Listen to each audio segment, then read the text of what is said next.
Bienvenidos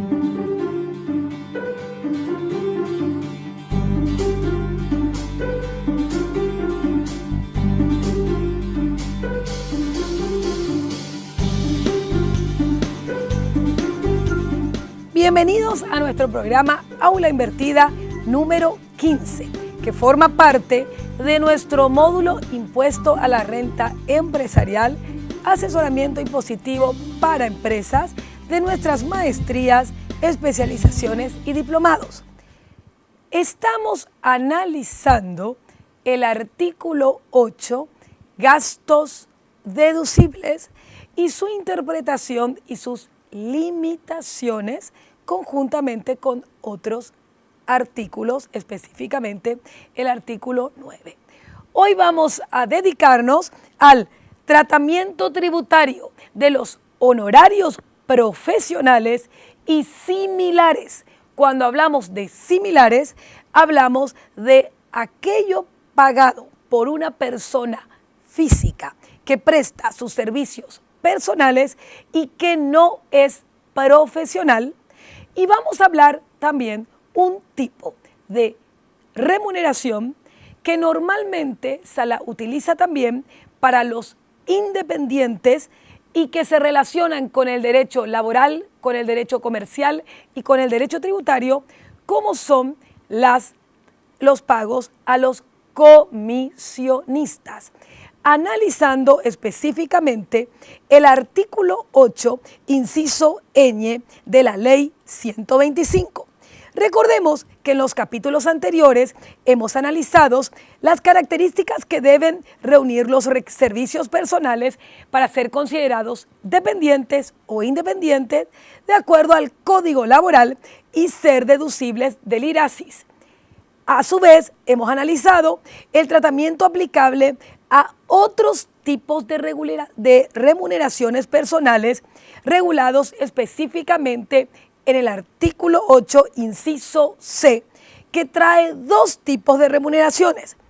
Cuando se aporta a un régimen de seguridad social creado o admitido por ley, que la palabra clave es trabajador dependiente, y un tipo específico de tratamiento que se les da al personal superior, a las remuneraciones de personal superior. ¿En qué se diferencian estos honorarios profesionales con la remuneración de personal superior, que también es una remuneración independiente?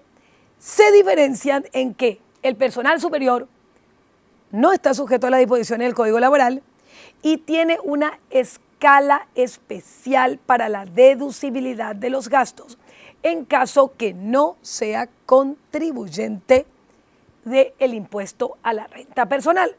Mientras que el que no tiene poder de mando, el que no tiene poder de representación, es simplemente un prestador de servicios personales, se divide en recibe honorarios cuando tiene un título profesional y se lo considera profesional.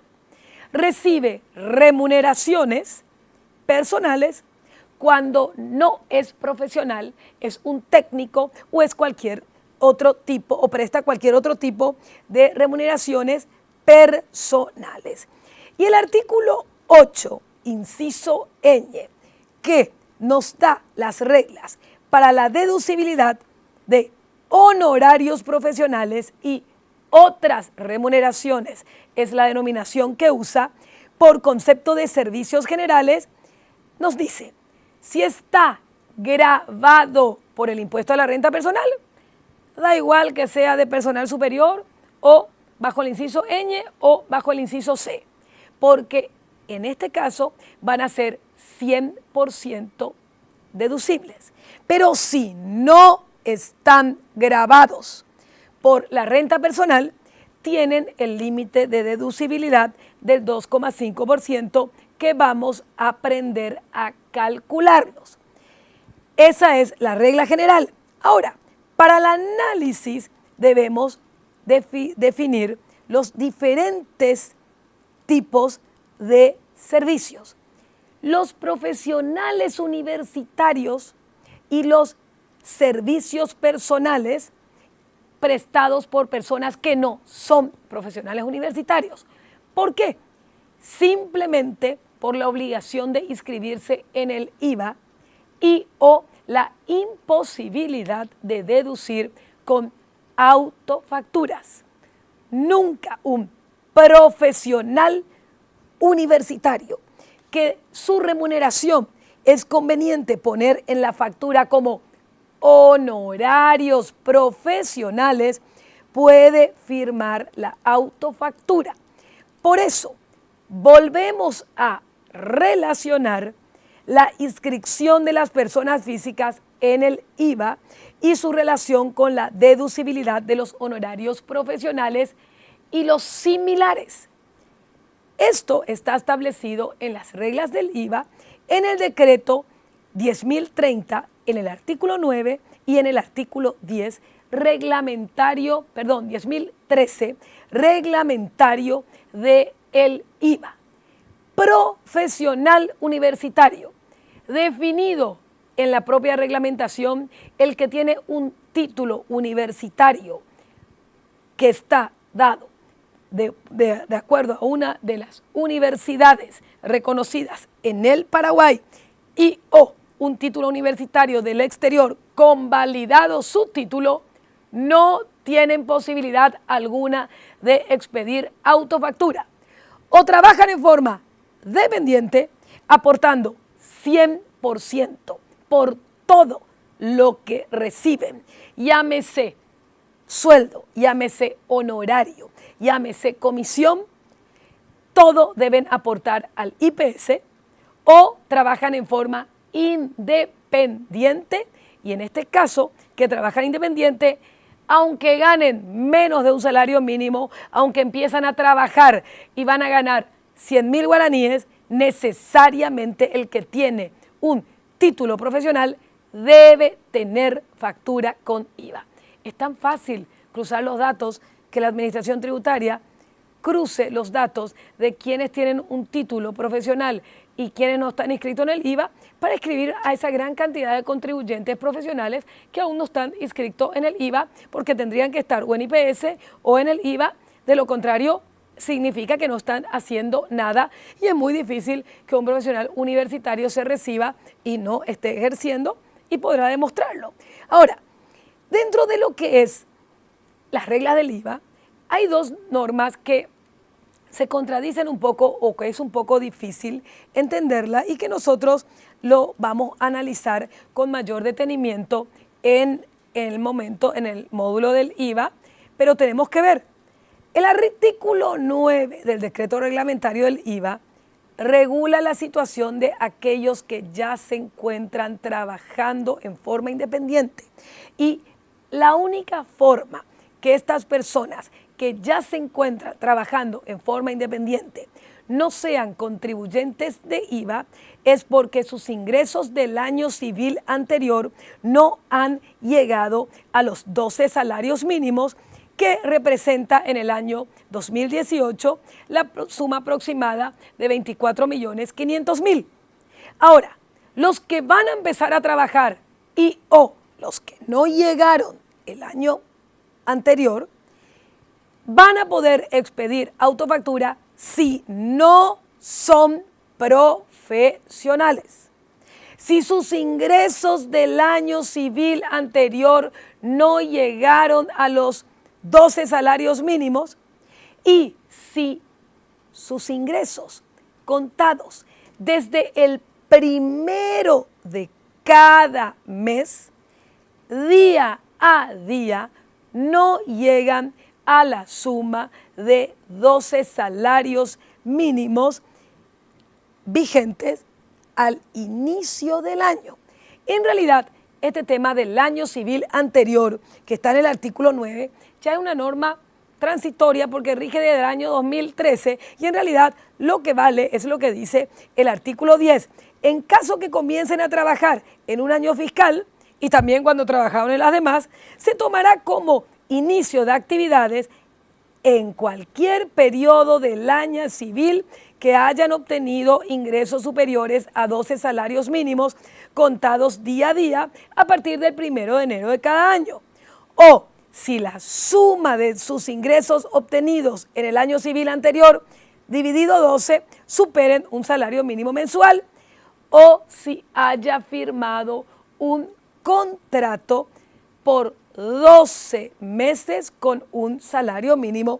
No existe imposibilidad alguna de que estos gastos documentados con autofactura, aunque se cumpla con las reglas de la autofactura y vean que no son contribuyentes, sean deducibles.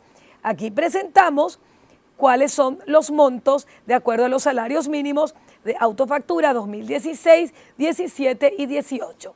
Es decir, si me firma autofactura porque no está inscrito, pero superó estos montos, es un gasto no deducible. Hablábamos ya de la conceptualización de profesionales. Una cuestión que se daba antes de la ley 2421, que aparentemente decía de que lo mismo si los profesionales universitarios trabajaban en relación de dependencia, tenían que estar inscritos en el IVA.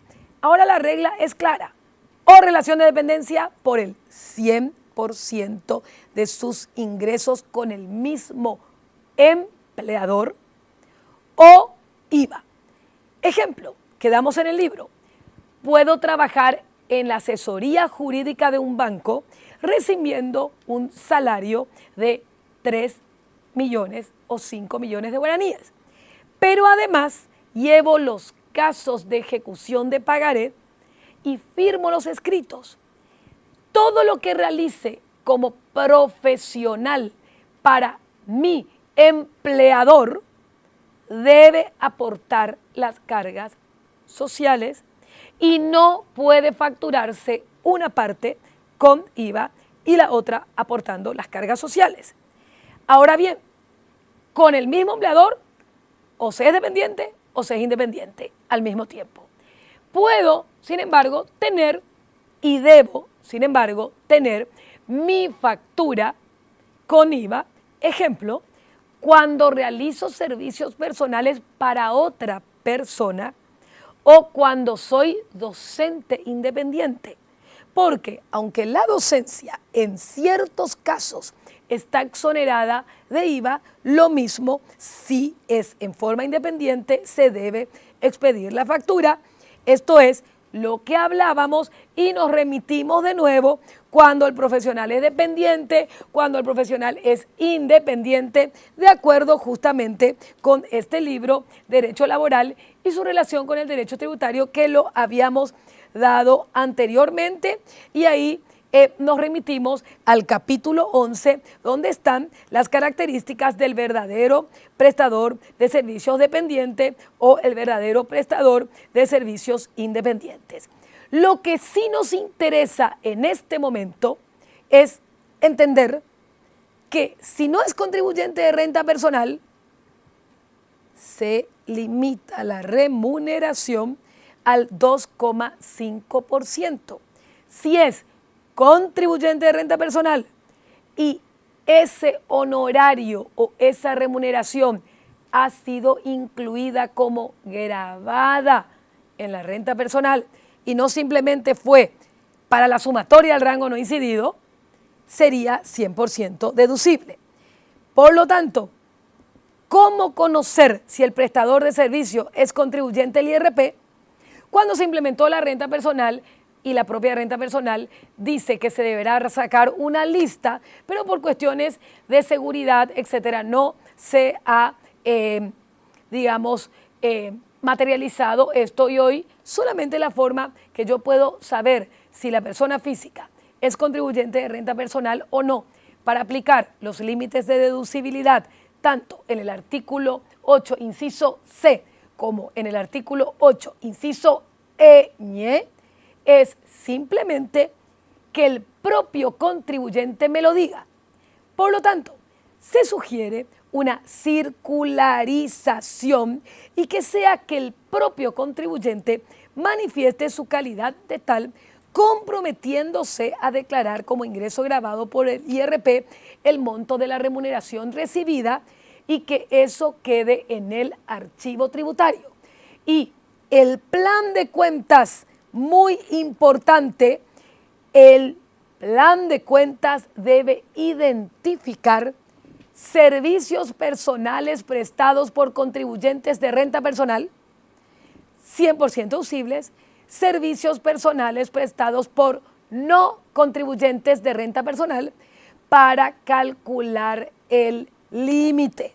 Y recordamos aquí que lo que trata la renta personal es premiar la contratación de inscriptos en la renta personal mediante el 100% de deducibilidad. Está explicado en estos puntos. Ahora, ¿cómo llegamos al límite del 2,5% que está reglamentado para los no contribuyentes de renta personal en el decreto 6.359, que dice: la deducción global, primera palabra clave, la deducción global de los gastos relacionados a servicios de carácter personal no inscriptos y que no pagan renta personal, están limitadas al 2,5% o limitados al 2,5% del ingreso neto gravado. Entonces, primero, ingreso neto gravado. Lo primero que tengo que saber es cuáles son los ingresos que tengo que sumar. Y tengo que sumar honorarios profesionales por contribuyentes que pagué servicios personales y que no están inscritos en la renta personal. Pago a comisionistas no inscritos en IRASIS o IRP o renta personal. Remuneraciones personales pagadas a contribuyentes inscritos en el IVA, pero no en la renta personal. Y mucho cuidado, autofacturas por servicios personales. Esto debe formar parte del cuestionario impositivo. No olvide de sumar las autofacturas por servicios personales. Y ahora vemos cómo se calcula el 2,5% y cómo el fisco controla. Para calcular, dijimos que el 2,5% se tiene en cuenta los ingresos netos gravados. Si yo, de acuerdo a la mecánica del formulario, yo tengo en la versión, en la casilla 60, es el que se toma en consideración los límites de deducibilidad. ¿Qué debo restar? Lo que está en el campo 18, 19, 20, 21 y 22, que son los ingresos netos no gravados. En definitiva, ¿qué es lo que cruza la SED? Lo que dice el monto que está en la casilla 60, ingresos netos gravados, no puede superar el 2,5% del ingreso total del contribuyente. Y recuerden que para eso necesariamente mi plan de cuentas debe individualizar y debe separar estos conceptos. Vamos a ver ahora cuándo los honorarios profesionales pueden ser considerados como costo del servicio. Y veamos ahora el plan de cuentas que se debe tener para poder cumplir estas disposiciones. Aquí, en este gráfico puesto al final del capítulo, hablamos de la necesaria organización de los datos a los efectos de poder cumplir este límite de deducibilidad cuando corresponda y el 100% cuando no corresponda. Entonces, en primer lugar, mi plan de cuentas tiene que estar separado. El pago a prestadores de servicios personales que son contribuyentes del IRP porque esos van a ser 100% deducibles. Tengo que ponerle un código nuevo. Luego están a no contribuyentes del IRP. Esos sí tienen el límite de deducibilidad del 2,5%. También tengo que separar en mi plan de cuentas las autofacturas por prestaciones de servicios personales no inscriptos por no cumplir el requisito de que habíamos hablado de que deban inscribirse. Tengo que separar, hay dos tipos de autofactura: autofactura por compras y autofactura por servicios personales.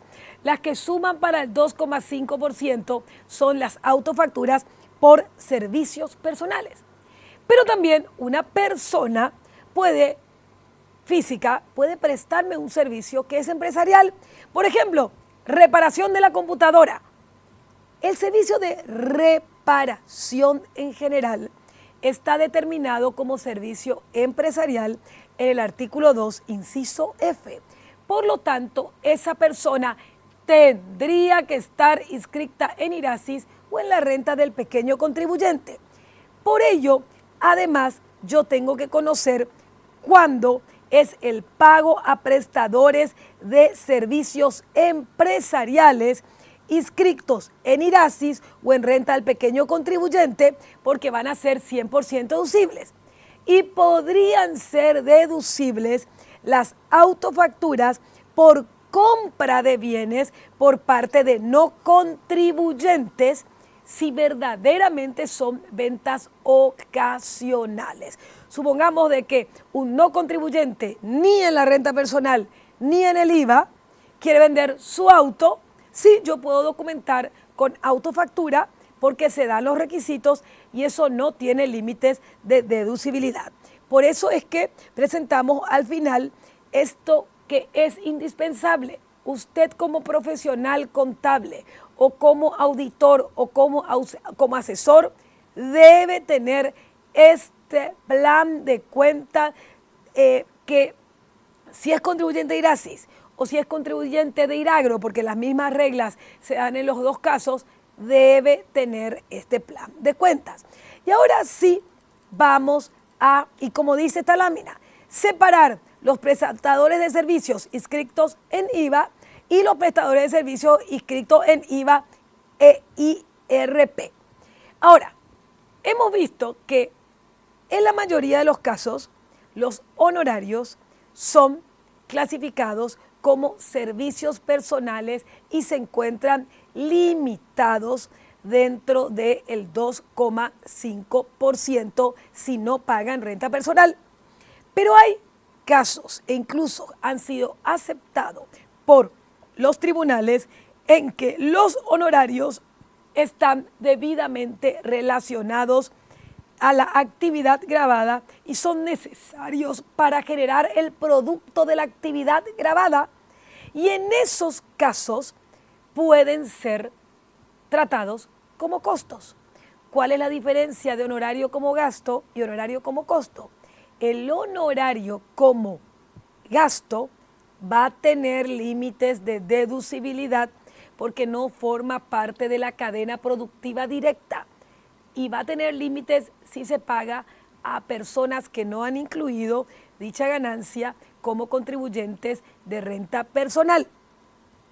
Pero incluso hay consultas vinculantes aceptadas que vamos a ver que el honorario puede estar directamente relacionado, tener tratamiento de costo, cuando está directamente relacionado con la generación de la renta, es decir, con el hecho generador, es necesario para generar la renta. No tiene límites de deducibilidad, aun cuando sean prestados por no contribuyentes del IRP. Y vemos varias consultas vinculantes que tenemos en el material. Por ejemplo, el honorario de un médico en un sanatorio es costo. El honorario de un docente en un colegio es costo. El honorario de un informático para una empresa que produce software es costo. El honorario de un informático para una empresa que se dedica a la venta de electrodomésticos es gasto. Por eso que no hay principios totales. Tenemos las consultas vinculantes que usted va a leer y que está en el material cuando el pago a choferes independientes es costo, está aceptada por la consulta vinculante, mientras que los gastos de reparación del vehículo y otras gestiones para comercializar los pasajes son gastos. Y una de las consultas vinculantes justamente habla de que tengo que regirme también por el apartado 19 de la NIC 2. ¿Y cuándo los honorarios pueden ser costo? Cuando se da un conjunto de erogaciones en que se incurren para producir un bien, un servicio. Y habla, tiene que ser materia prima, tiene que ser insumo y mano de obra, los requisitos para que el honorario pueda ser considerado como costo. Y la consulta vinculante dice, tengan en cuenta las normas del apartado 19 de la NIC 2 y esto, los honorarios como costos, sí se van a declarar en la casilla 61 como costos. Pero sin embargo, los gastos destinados a distribución, venta de productos, administración de empresas, servicios personales prestados en forma independiente, no vinculados directamente a la generación de la renta, constituyen gastos de acuerdo al límite de deducibilidad del 2,5% o también de acuerdo al 100% deducible si son contribuyentes de renta personal.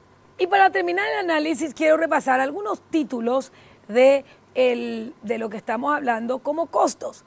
Si le pregunta a un cliente, ¿es imposible deducir un monto superior al 2,5% prestado por un servicio personal que no lo puedo cuantificar o mejor dicho, calificar como costo, sino como gasto, pero que no es contribuyente de renta personal? La mayoría de los casos resueltos dicen que si no es costo, si no es contribuyente de renta personal, tiene la limitación como gasto del 2,5%. Y tenemos varios casos, como por ejemplo el caso Asunción S.A. de Negocios, que decimos que los contribuyentes del impuesto a la renta, en realidad es renta empresarial, no pueden tener totalmente deducibles las remuneraciones que pagan a quienes le prestan servicios personales sin hallarse en relación de dependencia ni realizar los aportes al sistema de seguro social. ¿Van a ser deducibles? Sí, se los contrata en relación de dependencia, pero si no, van a regirse, son contribuyentes de renta personal, 100% deducible, no lo son dentro del 2,5%. Y acá hablamos de la conceptualización de honorario como costo. Esta es la consulta vinculante bastante nueva de diciembre del 2017 que nos enseña que los pagos realizados por la empresa a técnicos que intervienen directamente en la colocación, instalación, programación, configuración técnica y otros sistemas de seguridad constituyen costos por estar directamente relacionados a la prestación del servicio y no tienen límites de deducibilidad. Aquí están las enseñanzas que le hablaba de la NIC 2, apartado 19. Hay también una consulta sobre el tratamiento de costos de los choferes de una empresa de transporte que es del año 2015 y que me van mostrando justamente la diferencia entre costos y gastos. Remuneración de los choferes, costos. Honorarios profesionales abonados por mantenimiento y reparación de rodados y maquinarias, gastos, o 100% deducibles si son contribuyentes de renta personal, o 2,5% global si son prestaciones de servicio, salvo que esas reparaciones sean hechas por contribuyentes unipersonales que están inscritos en IRASIS o renta del pequeño contribuyente. Planeamiento tributario. Tienen aquí las enseñanzas y bueno, ahora sí vamos a entrar a analizar el punto de la deducibilidad en concepto de comisiones, porque uno de los problemas que presenta mayores conflictos es la deducibilidad de las comisiones, especialmente en ciertos rubros en donde el porcentaje pagado al comisionista depende del éxito de las funciones. Existen numerosas consultas de los agentes de seguro, de los vendedores de inmuebles, el caso de loteadora, de agentes de negocio, caso Asunción S.A. de negocios, vendedores de medicamentos, cobradores, agentes productores. Muchos de ellos justamente establecen cuáles son los requisitos. El primer caso conflictivo empezó con la Asociación Paraguaya de Compañías de Seguros, que antes de la vigencia de la renta personal, ellos tenían una forma especial de deducir hasta el 15% y no del 2,5%. Con la reforma de la ley 24, que se produjo con la ley 2421 y los límites de deducibilidad, la SED le contesta no. Ahora el límite de deducibilidad es 2,5% o sos contribuyente de renta personal. No hay otra alternativa.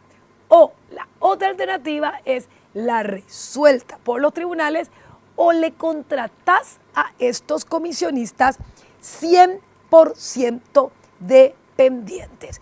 Por lo tanto, la forma que se puede contratar a un comisionista, porque como les habíamos explicado en las aulas invertidas anteriores, el comisionista la comisión es una forma de retribución en relación de dependencia, es una forma de retribución en relación de independencia y es un contrato mercantil. Por eso, estas son las normas que tienen que tener en cuenta. Comisionista dependiente va a abonar las cargas sociales y siempre va a ser 100% deducible. Comisionista independiente que está inscrito en el IVA solamente va a ser 100% deducible si es contribuyente de renta personal o va a estar limitado al 2,5%. Ahora, el comisionista comerciante, ese va a ser 100% deducible si está inscrito en el IRASIS o en la renta del pequeño contribuyente. Y los contratos que se pueden firmar es un contrato laboral, un contrato de comisión establecido en el artículo 944 del Código Civil o un contrato de corretaje, que el corredor ya es un agente de comercio y tiene que estar inscrito en la renta del pequeño contribuyente e IRASIS y actúa como comerciante independiente y de esa manera va a ser 100% deducible el gasto. Y acá demostramos los tipos de contratos laborales, los tipos de contrato de comisión y los tipos de contrato de corretaje y este último ya es una figura del derecho comercial. Recuerden ustedes que en este material tienen la ley del comerciante y el contrato de corretaje se encuentra establecido justamente en esta ley del comerciante. Para terminar el capítulo, ustedes tienen que saber las enseñanzas. Caso Cervelec. Las comisiones mercantiles, cuando están inscritas en IRASIS o en renta del pequeño contribuyente, son 100% deducibles, no tienen límites cuando son necesarios para la producción de la renta. Queda a cargo de ustedes leer este caso Cervelec, que diferencia la comisión mercantil, la comisión de servicios personales y los otros tipos de comisiones. Caso American Home nos dice: las comisiones instrumentadas en comprobante interno de agente de seguro no son deducibles porque tienen que inscribirse en el IVA. Y como esto se hizo antes de que exista la obligación de inscribirse en el IVA, en este caso se ganó. Este caso que tenemos, Asunción S.A. de negocios, nos vuelve a tomar la limitación de las comisiones. En este caso, Asunción S.A. de Negocio se dedicaba a todo tipo de negocios, no eran negocios financieros, y alegó, fue objeto de una fiscalización, y alegó de que si no le contrata a los vendedores, no podrá vender los lotes, no podrá vender las mercaderías, caso semejante a la loteadora S.A. Sin embargo, en primera instancia, el Tribunal de Cuentas falló a favor del contribuyente, pero la Corte Suprema le dice no. Vos tenés dos opciones para que la comisión sea deducible. Uno, le contratás como dependiente, porque el dependiente sí, por el 100% debe abonar las cargas sociales y será deducible. La otra posibilidad es que sea contribuyente del impuesto a la renta personal. No puede considerarse la comisión como un costo por no estar relacionado directamente a la obtención de renta. Pero fíjense este caso. Compañía de Mandatos y Administración de Sociedades, Company SRL.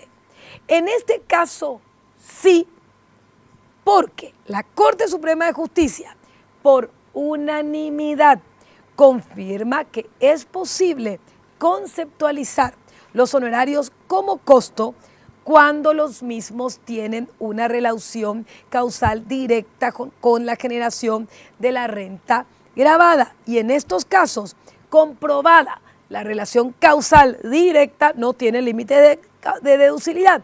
¿Cuál era la relación causal directa?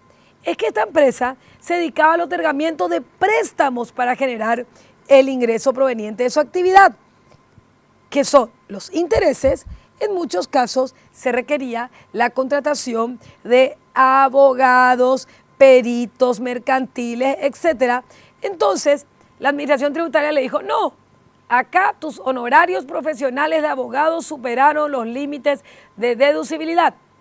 El contribuyente y la Corte Suprema de Justicia confirmaron que en ese caso, si mi actividad es comprar carteras de crédito o otorgar préstamos, porque esa es mi actividad, y para recibir el producto de eso, que es el interés, yo requiero la contratación de abogados, eso puede ser considerado como un costo del servicio, alegando que el gasto se relaciona con la actividad generadora de la renta y que se diferencia de los honorarios. Luego tenemos el caso de Asociación Paraguaya de Compañías de Seguro, que es el que le estaba comentando, que en principio tenían un límite de deducibilidad del 15% y les dice la SED, no, ahora ya es el 2,5%. Y dos casos más, sobre todo el tema de una de las que vamos a ver más adelante sobre los límites de deducibilidad de los intereses, que tienen una cuestión aparte. Una consulta importante para leer es esta: el tratamiento tributario de las diferencias por descuentos y bonificaciones por compras de red realizado bajo el sistema de venta o telemarketing multinivel. El famoso tema de que como yo voy vendiendo y cuando un porcentaje mayor vendo, tengo un mayor porcentaje de descuento. Y lo que dice aquí en la consulta de que la Administración Tributaria hace una breve reseña de lo que es llamado también el marketing de redes, y al respecto dice de que en el caso de que esa diferencia de descuento y esa bonificación por compra se aplican las reglas del artículo 8, inciso N. A eso se le aplica la regla del artículo 8, inciso N. En caso de ser distribuidores independientes, tienen que estar inscritos en IRASIS y en renta al pequeño contribuyente. Si son en relación de dependencia, tienen que aportar 100% las cargas sociales.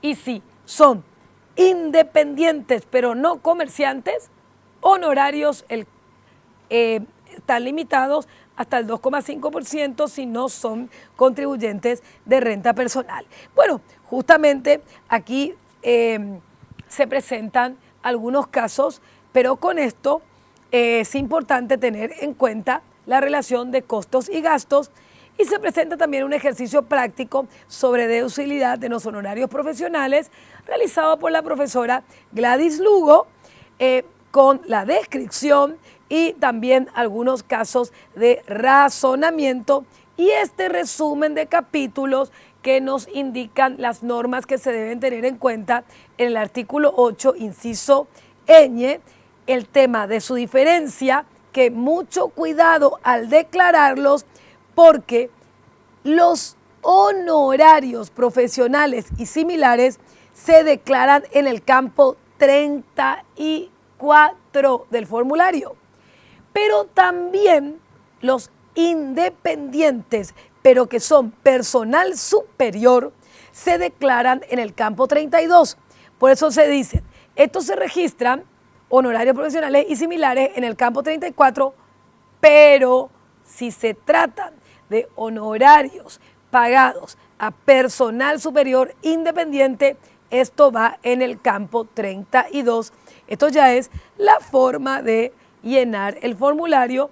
Recomendamos ver justamente cierre balance, las clases de aula invertida con la profesora Patricia Garay.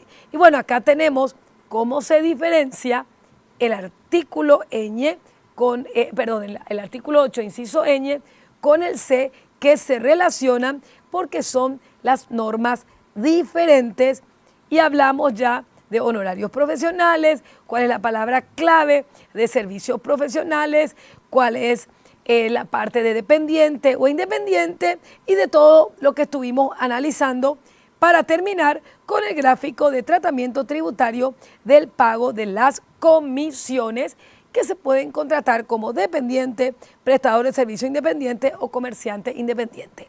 Con esto les queda a ustedes llenar el cuestionario de comprensión del capítulo, y de esta manera damos por terminada nuestra aula invertida número 15.